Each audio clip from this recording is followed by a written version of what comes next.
Halo semuanya, nama saya Mario Pascal Pahala dari Pendidikan Geografi 2020. Kali ini saya akan mempraktekkan micro teaching dengan metode pembelajaran discovery learning. Oke, halo anak-anak, selamat pagi. Pagi, Pak. Gimana nih kabarnya hari ini? Pak. Oke, sebelum kita mengawali pembelajaran pada hari ini, alangkah baiknya kita berdoa terlebih dahulu ya. Nah, untuk ketua kelasnya silahkan dipimpin. Oke, baik teman-teman, sebelum memulai pembelajaran, kita berdoa terlebih dahulu. Berdoa mulai. Selesai. Oke, sekarang coba dicek teman-temannya siapa yang sudah masuk. Ada nggak? Ada semua, Pak? Ada semua. Oke.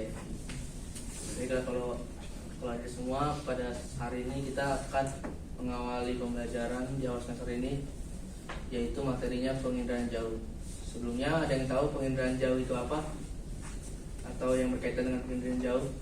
Penginderaan jauh itu berkaitan dengan satelit bukan ya Pak? Ya benar sekali Alia. Satelit merupakan salah satu dari komponen penginderaan jauh. Lainnya ada tanggapan lain mengenai Saya ini? mau jawab Pak. Oke, apa Alia? Dengan penginderaan jauh itu kita bisa melihat sekolah yang berbentuk huruf U. Oke, benar sekali Amalia. Kita tahu bentuk sekolah itu huruf U karena penginderaan jauh. Jadi itu salah satu manfaat dari penginderaan jauh. Oke, terima kasih jawaban Alia dan Amalia. Baik, sekarang Bapak akan memberitahukan kepada kalian tujuan kita mempelajari penginderaan jauh itu apa. Tujuannya itu untuk memahami dan mengidentifikasi suatu objek tanpa menyentuh langsung objek tersebut di lapangan. Oke, sekarang Bapak mau menjelaskan melewati PPT dulu ya, apa aja yang bakal kita pelajari dalam penginderaan jauh ini. Oke. Awalnya kita bakal mempelajari pengertian dari penginderaan jauh. Kemudian yang kedua kita akan mempelajari komponen penginderaan jauh. Yang pertama itu ada sumber tenaga, kedua atmosfer, ketiga interaksi antara tenaga dan objek, yang keempat wahana dan sensor. Kemudian yang bab selanjutnya itu untuk unsur interpretasi citra. Yang pertama itu ada warna, tekstur, kemudian ada bentuk, ukuran, pola, situs, kemudian ada bayangan, asosiasi, kemudian kalian akan mengidentifikasi objek pada citra. Jadi nanti kalian akan ada tugas mencari objek, nama objeknya apa, kemudian dideskripsikan dengan 8 unsur interpretasi citra. Kemudian kalian akan mencari manfaat dari penginderaan jauh di bidang geologi, transportasi, industri migas, dan kegiatan militer. Oke, sekarang kalian silakan bentuk 2 kelompok yang berisikan 5 anggota dan 4 anggota, yang kemudian masing-masing dari kelompok perwakilan mengambil undian yang ada di depan untuk membahas apa aja yang bakal kalian cari materi-materi yang tadi. Ya, silakan dibuat kelompoknya. Oke, baik, Pak. Oke, udah jadikan kelompoknya, silakan diambil masing-masing kelompok. Untuk kelompok yang 5 ini tiga undian ya. Ini 2 undian. Kelompok 1, kelompok 2. Silakan. Undian. 2 undian. Paling jadi kita satu aja. Oh, bagi. Dua-dua. Kita dua mereka. Gue mau bubar dulu si Maruk. Oke, udah dapat undiannya semua. Ya, silakan kalian cari. Bapak beri waktu 40 menit dari sekarang untuk mencari jawab-jawabnya. Oke, baik, Pak. Oke, karena udah habis waktunya, silakan dipresentasikan kelompok 1 apa yang kalian dapatkan dan diskusikan. Silakan dijelaskan kepada teman-teman. Ya, kami dari kelompok 1 ingin mempresentasikan hasil diskusi kami. Ya, dimulai dari Baik, jadi kami kelompok 1 mendapatkan pengertian dari penginderaan jauh. Hasil yang kami dapat mengenai pengertian penginderaan jauh adalah ilmu serta seni dalam memperoleh suatu informasi mengenai objek. daerah yang kemudian dianalisis tanpa harus kontak langsung dengan objek. Kemudian kelompok kami juga mendapatkan 8 unsur interpretasi citra. Yang pertama ada Rona. Rona adalah tingkat kegelapan atau tingkat kecerahan objek pada citra. Kemudian yang kedua ada tekstur, yang mana perubahan Rona.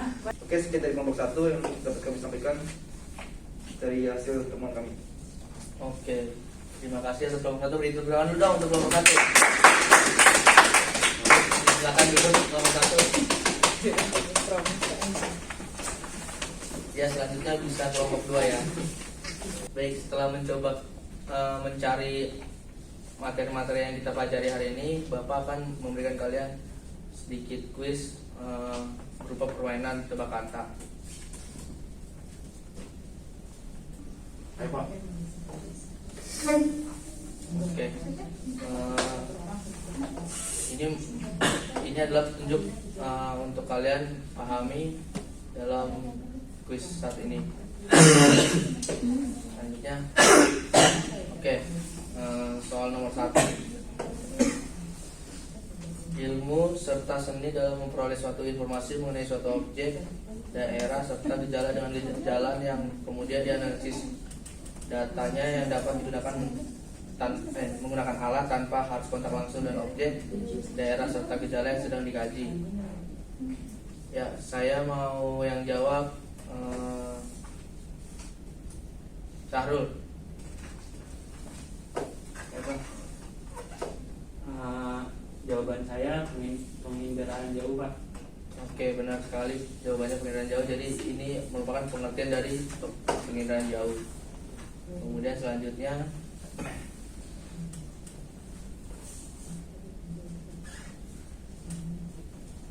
yang pertama itu ciri-cirinya masuk dalam 8 unsur interpretasi citra. Yang kedua, pengenalan objek citra berdasarkan tingkat kegelapan atau tingkat kecerahan objek pada citra. Ciri-ciri apakah saya mau Bagas yang menjawab. Jawabannya Rona Pak. Oke, benar sekali Rona. Bagus sekali, jawabannya bagus. Kuis pada hari ini kita akhiri ya. Kira-kira ada yang mau menyimpulkan nggak? Ya, Pak, penginderaan jauh itu adalah ilmu dan seni untuk mendapat informasi dari suatu objek tanpa menyentuhnya. Kemudian penginderaan jauh terdiri dari 8 unsur serta memiliki manfaat yang contohnya di bidang militer. Ya, ada lagi yang mau mencoba menyimpulkan? Saya Pak. Silakan. Ya, jadi penginderaan jauh itu merupakan ilmu serta seni yang mampu memperoleh informasi dari suatu objek tanpa melakukan kontak langsung dengan objek tersebut. Kemudian memiliki 8 unsur yang terdiri dari warna, tekstur, bentuk, ukuran, pola, situs, bayangan, asosiasi. Kemudian memiliki 4 komponen penginderaan jauh serta memiliki fungsi yang beragam seperti contoh di bidang militer. Oke, semuanya jawabannya benar. Bapak mungkin mau mencoba padatkan dan menambahkan. Jadi penginderaan jauh itu merupakan sebuah ilmu serta seni yang diperoleh untuk mengenal objek tanpa harus kontak langsung dengan objek. Kemudian penginderaan jauh ini memiliki 8 unsur interpretasi citranya. Yang pertama itu ada warna, tekstur, bentuk, ukuran, pola, situs, bayangan, asosiasi. Kemudian ada juga 4 komponen, yaitu sumber tenaganya, atmosfer, interaksi antara tenaga dan objek, serta wahana dan sensor. Kemudian ada juga manfaat dari penginderaan jauh ini di bidang geologi, migas, kajian transportasi, dan kegiatan militer. Oke, di sini ada yang mau ditanyakan lagi? Apa semuanya cukup jelas? Baik, kalau tidak ada yang ditanyakan lagi, kita akhiri pertemuan pada hari ini. Selamat pagi menjelang siang semuanya. Terima kasih. Baik Pak, terima kasih. Pak.